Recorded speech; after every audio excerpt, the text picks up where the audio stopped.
Guys, welcome dito sa Sana Tarot. Reading nito ay for collective for anyone who can resonate.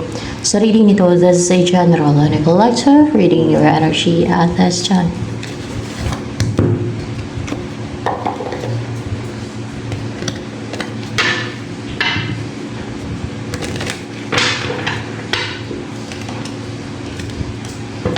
Ay, nagiging cold, unemotional,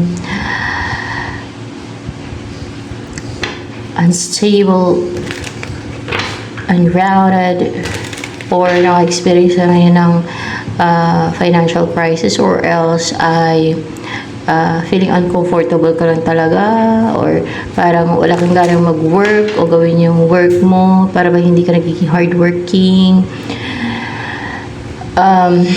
para hindi ka gaano nakapag-provide sa family mo, or kulang, or hindi sapat, parang gano'n, or else ay pwedeng emotionally to non-stable ka, either dun sa mga nabanggit ko.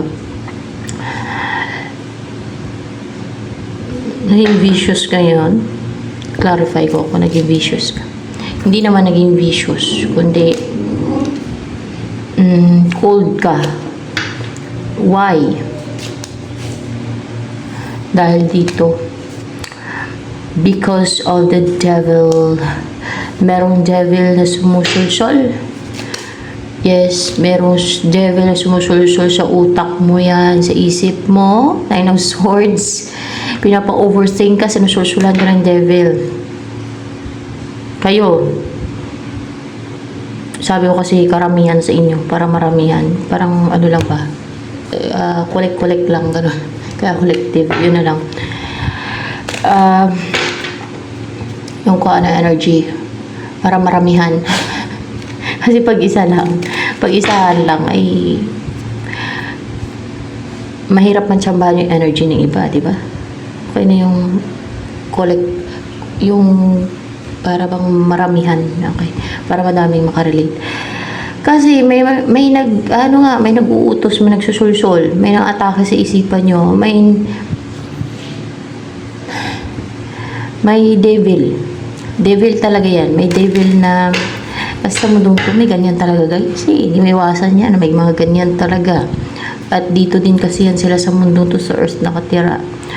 Yan ang kanilang hobby. Yan ang kanilang pinagkakabisihan. Tama ba? Yan ang pinagkakabisihan. Hindi naman sa pinagkakabisihan. Yan ang kanilang goal, ang sulsulan ng mga tao para makuha ang souls.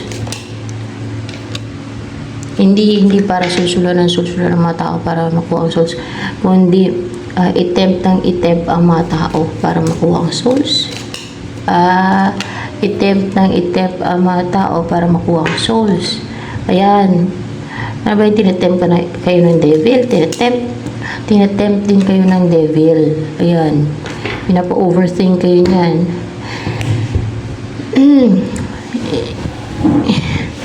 Kasi, konti lang kasi, parang madalang kasi ang nakaka-resonate kung isa-isa lang ang energy, sabi ko. Paramihan na lang, parang kuhaan na lang, kahit light lang ba yung makuha sa bawat isa naman. Ayan. Na energy. So, ayan. Sinusulsulan o tinetempt. O, nagiging hopeless tuloy kayo. Nagiging pessimistic mag-isip. Parang hindi nagiging inspired. Instead, nagiging nagiging cold. Nagiging unemotional. Nagagalit din. Hindi siya nagagalit. Kundi effect niyan. Parang naka-experience kayo ng anxiety. Pati. Upright ba itong Knight of Cups? Oo, upright din siya.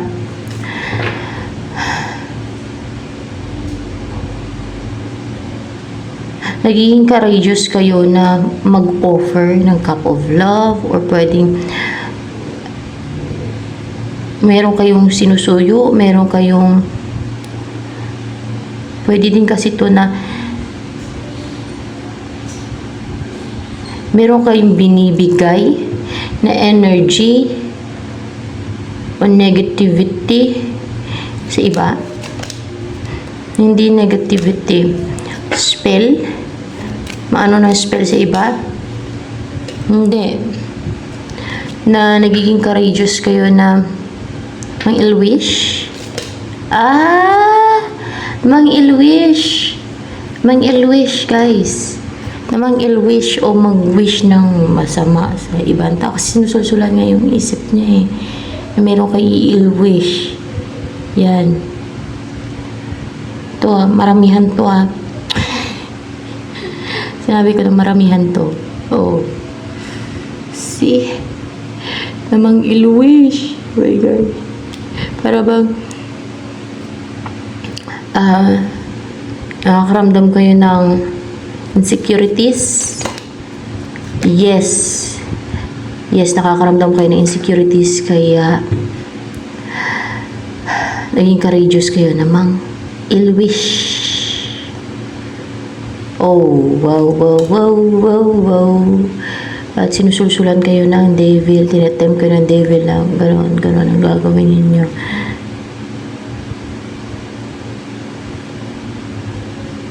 Kahit walang kasalanan yung tao sa inyo.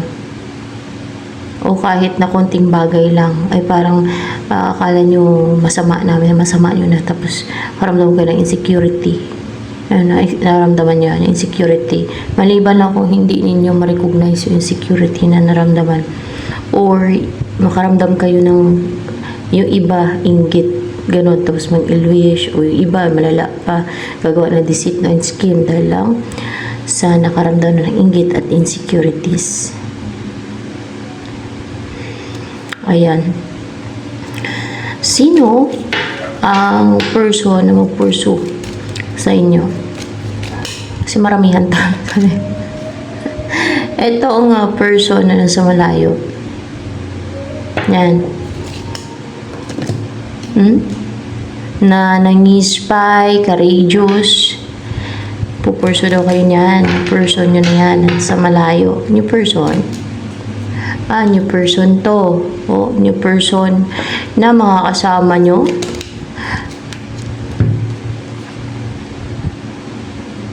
Na hindi na active to na maging guarded, na maging defensive. In-open niya na yung pintuan ng puso niya. In-open niya na yung sarili niya for a new relationship. Hindi. In-open niya ang sarili niya for a new beginning.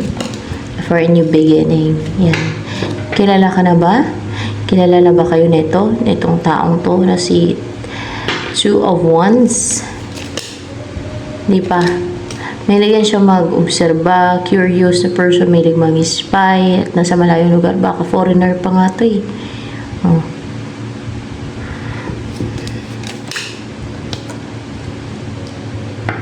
Page of Pentacles in reverse. What's the Page of Pentacles in reverse?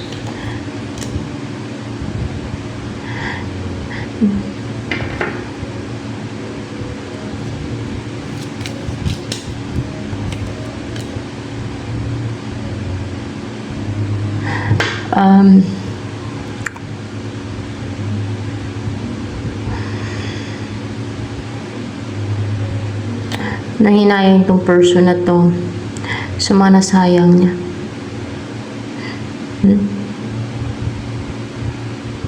Kaya hindi na siya magja-juggling or hindi niya na-allow pa yung sarili niya mag-juggling. May mga nasayang kasi to relationship dahil nag-juggling siya. Kaya hindi niya na-allow pa na mag-juggling siya, guys. No?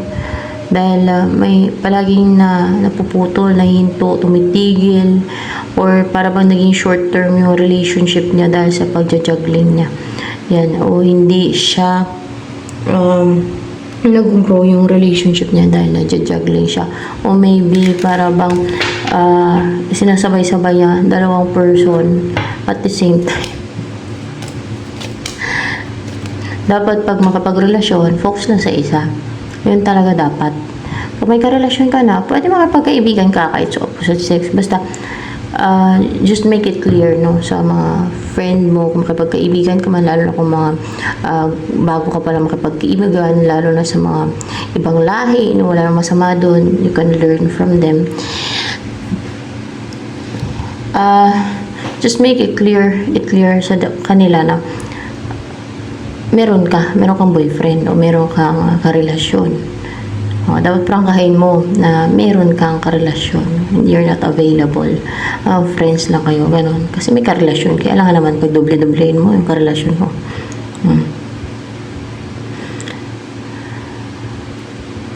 Kahit mas pugi pa yun, yung isang pinupurso ka. Kaya kung siya nahuli at may karelasyon ka na, di ba? Maliban lang kung wala na kayo ng karelasyon mo, pwede ka na mag-accept ng bago.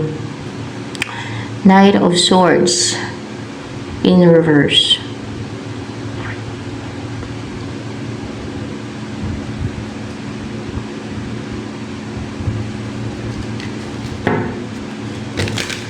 What's with the Knight of Swords here? Four of Cups in reverse.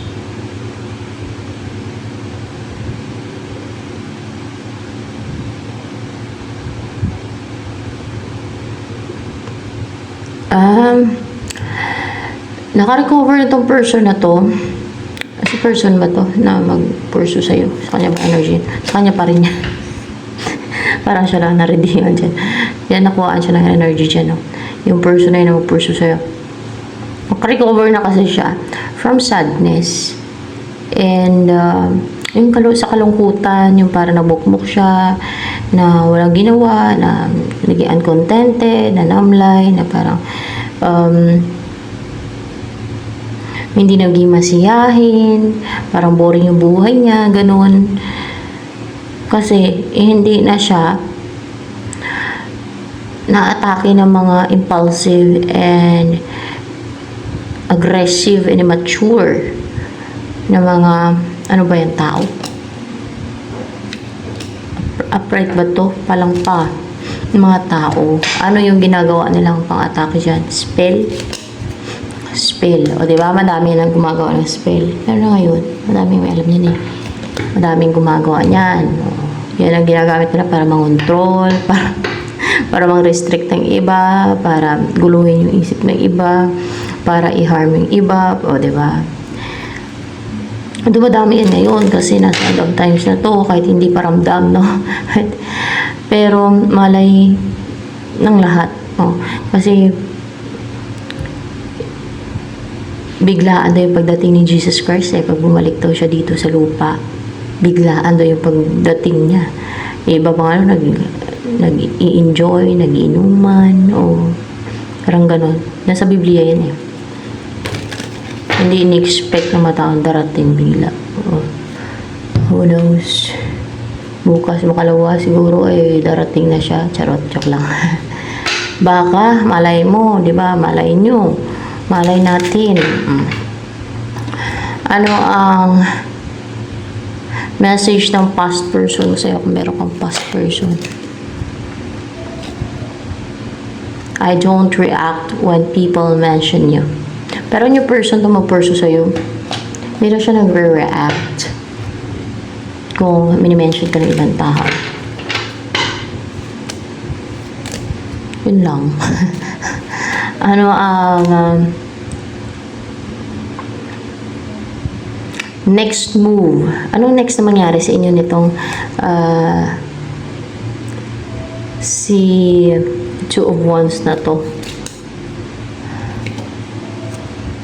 Three of Swords in reverse. Maka-recover sa heartbreak, sa mga na-experience nyong heartbreak, or kung nasaktan kayo sa mga past person ninyo, maka-recover kayo. Yun ang next na mangyari sa inyo.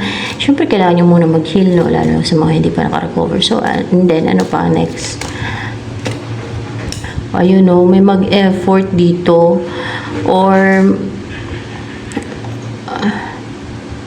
pwede mag-effort na to si Two of Wands na to Pwede din na mag-focus kayo muna sa work ninyo.